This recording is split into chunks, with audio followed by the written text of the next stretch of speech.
ರಾತ್ರಿ ಹೊತ್ತು ಈ ಒಂದೇ ಒಂದು ನಿಂಬೆಹಣ್ಣಿದ್ದರೆ ಸಾಕು, ನಿಮ್ಮ ಮನೆಯಲ್ಲಿ ಎಷ್ಟೇ ಸೊಳ್ಳೆಗಳಿದ್ದರೂ ಎಲ್ಲ ಸೊಳ್ಳೆಗಳು ಮಾಯವಾಗೋದಂತೂ ಗ್ಯಾರಂಟಿ. ಸೊಳ್ಳೆಗಳಿಂದ ಮನೆಯಲ್ಲಿ ಡೆಂಗು ಮಲೇರಿಯಾ ಹೆಚ್ಚಾಗ್ತಾ ಹೋಗುತ್ತೆ. ಅಷ್ಟೇ ಅಲ್ಲ, ಸಣ್ಣ ಮಕ್ಕಳು ಅಥವಾ ವಯಸ್ಸಾದವ್ರ ಮನೆಯಲ್ಲಿದ್ದರೆ ಯಾವುದೇ ರೀತಿಯಾದಂಥ ಕೆಮಿಕಲ್ಲು ಸ್ಪ್ರೇಗಳನ್ನು ಬಳಸೋದಕ್ಕೂ ಕೂಡ ಭಯ ಬರುತ್ತೆ. ಹಾಗಿದ್ರೆ ಬನ್ನಿ, ತಡ ಮಾಡೋದು ಬೇಡ. ನಮಸ್ಕಾರ ಸ್ನೇಹಿತರೆ, ನನ್ನ ಚಾನಲ್ಗೆ ನಿಮ್ಮೆಲ್ಲರಿಗೂ ಸ್ವಾಗತ. ಇವತ್ತಿನ ವಿಡಿಯೋದಲ್ಲಿ ಸೊಳ್ಳೆಗಳನ್ನು ತುಂಬ ಸುಲಭವಾಗಿ ಈಸಿಯಾಗಿ ಓಡಿಸ್ಬೋದು. ಯಾವುದೇ ರೀತಿಯಾದಂಥ ಎಕ್ಸ್ಟ್ರಾ ಕೆಮಿಕಲ್ ಸ್ಪ್ರೇನ ಬಳಸಲಾರದೆ ಕೇವಲ ನಿಂಬೆಹಣ್ಣಿಗೆ ರಾತ್ರಿ ಇಡೀ ಈ ಒಂದು ದೀಪವನ್ನು ಹಚ್ಚಿಟ್ರೆ ಸಾಕಾಗುತ್ತೆ. ನೋಡಿ, ಫಸ್ಟು ಇಲ್ಲಿ ನಿಂಬೆಹಣ್ಣನ್ನು ತೊಗೊಂಡಿದ್ದೀನಿ. ನಿಂಬೆಹಣ್ಣನ್ನು ಫಸ್ಟು ಒಂದು ಅರ್ಧ ಭಾಗನ ಕಟ್ ಮಾಡ್ಕೊಳ್ಳಿ.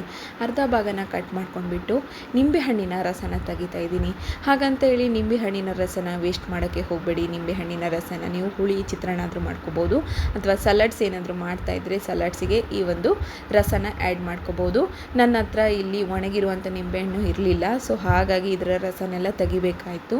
ಇಲ್ಲ ಅನ್ನೋಗಿದ್ರೆ ನಿಮ್ಮ ಹತ್ರ ಒಣ ನಿಂಬೆಹಣ್ಣು ಏನಾದರೂ ಇತ್ತು ಅಂತಂದರೆ ರಸಗಳು ಕಮ್ಮಿ ಇರುತ್ತೆ, ಈಸಿಯಾಗಿ ನಿಮಗೆ ಈ ರೀತಿ ರೌಂಡ್ ಶೇಪ್ ಮಾಡ್ಕೊಳಕ್ಕೆ ಹೆಲ್ಪ್ ಆಗುತ್ತೆ. ನೋಡಿ, ಇದರಲ್ಲಿ ದೀಪ ಹಚ್ಚೋದ್ರಿಂದ ಇದರ ರಸನೆಲ್ಲ ತೆಗೆದುಬಿಟ್ಟು ಸಿಪ್ಪೆ ಏನಿದೆ ಅದನ್ನು ಒಂದು ಚಾಕುವಿನ ಸಹಾಯದಿಂದ ಒಳಗಡೆ ಹಾಕ್ತಾ ಇದ್ದೀನಿ.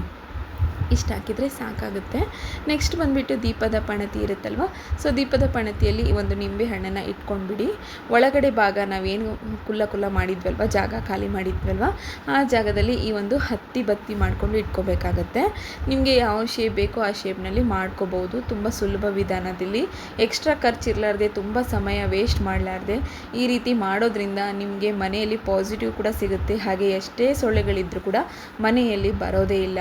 ರಾತ್ರಿ ಇಡೀ ಈ ದೀಪನ ಹಚ್ಚಿ ಆರಾಮ್ಸೆ ಇರ್ಬೋದು, ಟೆನ್ಷನ್ನೇ ಇರೋದಿಲ್ಲ. ಸ್ಪ್ರೇಗಳನ್ನು ಬಳಸಬೇಕನ್ನೋ ಹಾಗಿಲ್ಲ, ಯಾವುದೇ ರೀತಿಯಾದಂಥ ಕೆಮಿಕಲ್ ಪ್ರಾಡಕ್ಟ್ನ ಯೂಸ್ ಮಾಡಬೇಕನ್ನೋ ಹಾಗೂ ಇಲ್ಲ.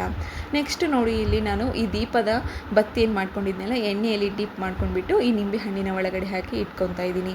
ಈಗ ನೆಕ್ಸ್ಟ್ ಇದನ್ನು ಸ್ವಲ್ಪ ಸೈಡಿಗೆ ನೆನೆ ಹಾಕೋಕ್ಕೆ ಬಿಟ್ಬಿಡೋಣ. ಅಂದರೆ ನಿಂಬೆ ಹಣ್ಣಿನಲ್ಲಿ ಡೀಪಾಗಿ ಹೋಗಬೇಕು, ಸೊ ಹಾಗಾಗಿ ಅದು ನೆನಿಬೇಕು. ಅಲ್ಲಿವರೆಗೆ ಏನಿದೆ ನೋಡಿ, ಇದಕ್ಕೆ ನಾನು ಬೇಕಾಗಿರುವ ಇಂಗ್ರೀಡಿಯೆಂಟ್ಸ್ ಏನಪ್ಪ ಅಂತಂದರೆ, ಫಸ್ಟು ಇಲ್ಲಿ ನಾನು ಲವಂಗನ ತೊಗೊಂಡಿದ್ದೀನಿ, ಹಾಗೆ ದಾಲ್ಚಿನ್ನಿನ ತೊಗೊಂಡಿದ್ದೀನಿ.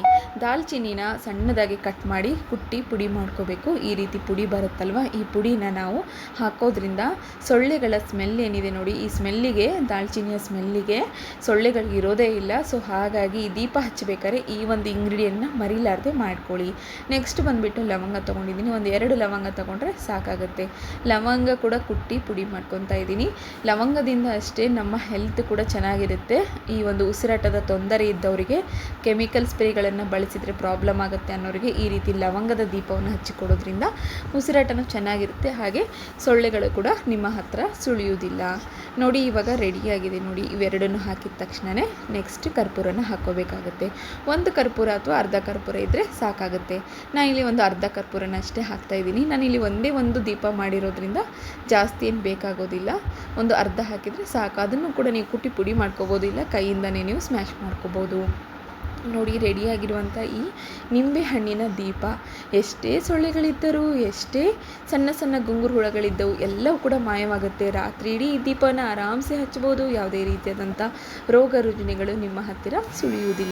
ನೋಡಿ, ಇವಾಗ ದೀಪವನ್ನು ಹಚ್ತಾ ಇದ್ದೀನಿ. ಈ ರೀತಿ ದೀಪವನ್ನು ಹಚ್ಚಿಬಿಟ್ಟು ನೀವು ರಾತ್ರಿ ಇಡೀ ಹಚ್ಚಿ ಇಡೋದ್ರಿಂದ ನಿಮಗೂ ಕೂಡ ಸೊಳ್ಳೆಗಳ ಕಾಟ ತಪ್ಪುತ್ತೆ. ಹಾಗೆ ಎಷ್ಟೇ ವರ್ಷಗಳ ಕಾಲ ಆದರೂ ಕೂಡ ಸೊಳ್ಳೆಗಳು ಬರೋ.